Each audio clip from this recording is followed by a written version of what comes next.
Sebuah pertandingan akan segera dimulai. Namun salah satu pemainnya belum datang. Pelatih tim itu pun kebingungan. Seorang nenek menginginkan cucunya untuk menggantikannya. Pelatih meragukan hal tersebut. Bagaimana bisa seorang bocah kecil dan kurus bermain sepak bola?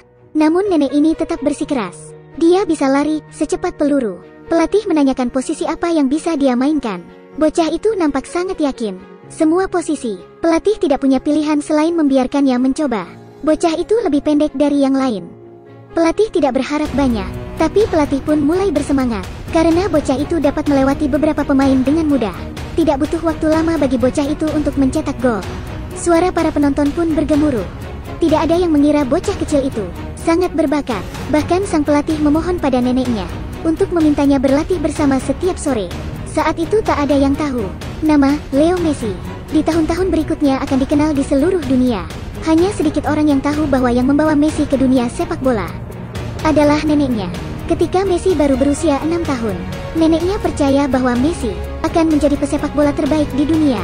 Messi pun berusaha mengabulkan harapan neneknya. Sejak kecil, dia telah mencintai sepak bola. Di lapangan hijau, Messi tak terhentikan. Saat itu Messi terkunci di kamar mandi. Dia tidak punya pilihan selain memecahkan kaca jendela untuk keluar dari ruangan itu. Messi kecil berlari untuk hidupnya. Dia akhirnya tiba sebelum pertandingan berakhir. Saat dia tiba, timnya sudah ketinggalan 2 gol. Hanya tersisa 20 menit untuk mengubah keadaan. Pelatih segera memasukkan Messi. Begitu bocah berbakat ini muncul, keadaan pun mulai berubah. Gocekan demi gocekan, serta tembakan ke gawang lawan, membuat Messi dapat mengubah kedudukan. Dia berhasil membawa kemenangan bagi timnya. Sebagai hadiah, masing-masing dari mereka mendapat sepeda. Namun, keesokan harinya, sepeda Lionel dirampas oleh 3 orang anak yang lebih besar darinya. Lionel Messi tidak takut, tapi dia terlalu kecil. Akhirnya, dia pun pulang dengan bekas luka di tubuhnya. Terlepas dari keterampilan Messi di lapangan hijau, tapi dia cukup payah ketika bermain game di rumah bersama teman-temannya. Mereka sangat ritualistik. Sebelum bermain, mereka harus mengenakan jersey andalan mereka. Dan Messi selalu memilih jersey yang sama, jersey Barca nomor 10. Saat itu, dia tidak akan menyangka angka dan seragam itu akan menjadi nomor eksklusifnya dan akan memberinya kehormatan besar. Kejutan lainnya adalah gadis yang langsung membuatnya jatuh cinta ini akan menjadi istrinya di kemudian hari. Bakat Messi di lapangan hijau semakin menakjubkan. Tapi kemudian datang berita mengerikan. Dia didiagnosis menderita penyakit langka. Messi muda didiagnosis menderita defisiensi hormon pertumbuhan, atau bisa disebut juga dengan dwarfisme.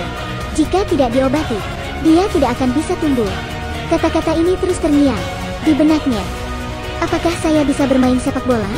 Meskipun saat itu keluarganya dalam keadaan yang sulit, sang ayah tetap memutuskan untuk memberikan suntikan hormon secara teratur. Mimpinya bermain sepak bola membuat kondisi Messi semakin membaik. Saat itu usianya baru 11 tahun. Tanpa disangka-sangka, krisis ekonomi melanda Argentina dan membuat ayahnya kehilangan pekerjaan. Itu adalah situasi yang sulit bagi keluarga yang sudah terpuruk. Keluarganya tak lagi mampu menanggung biaya pengobatannya.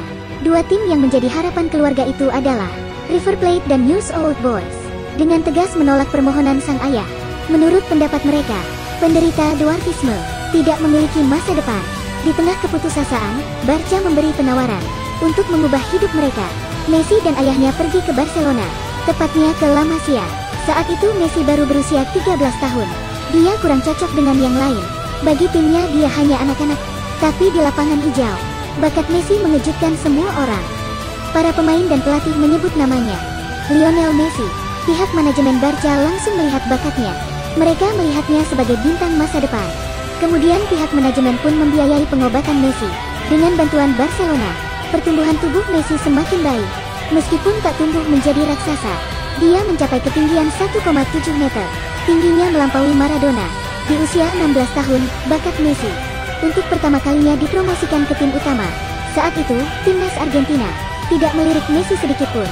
Pelatih timnas mendapat saran untuk merekrut Messi. Namun pelatih menolaknya. Hingga saat dimana pelatih melihat video pertandingan Messi, dia benar-benar tercengang.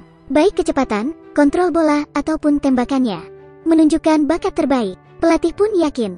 Dia segera menghubungi AFA, Asociación del Fútbol Argentino. Dia tahu bahwa jika terlambat, Messi akan berbalik ke Spanyol.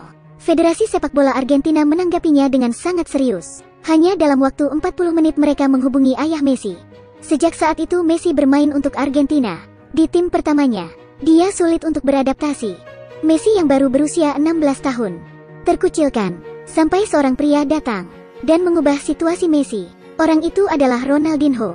Dia memperlakukan Messi seperti adiknya sendiri. Gol pertama Messi di Barca adalah pemberian Ronaldinho. Saat selebrasi, Ronaldinho menggendong Messi.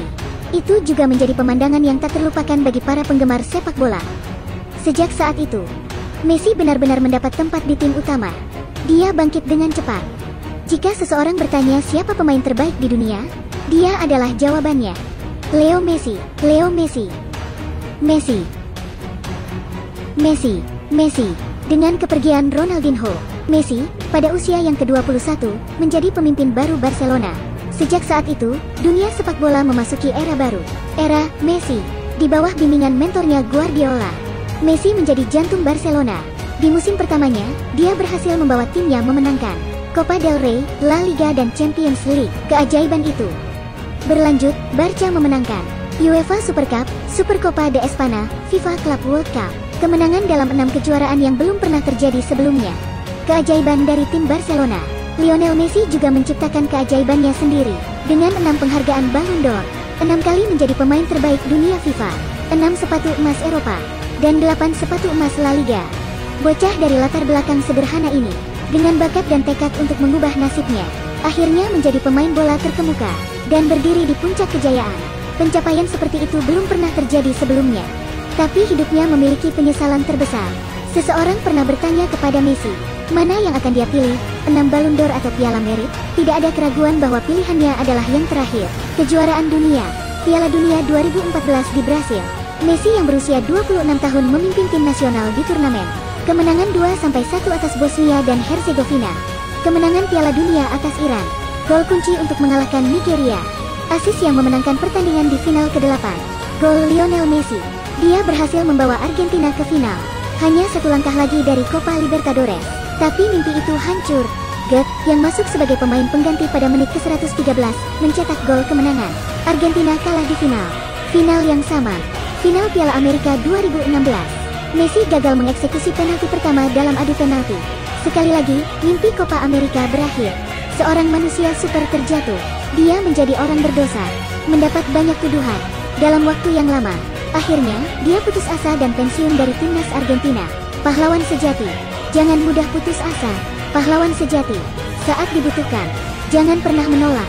Kualifikasi Piala Dunia 2017. Para pahlawan keluar tanpa berpikir panjang. Kekuatan satu orang untuk memimpin tim keluar dari permainan.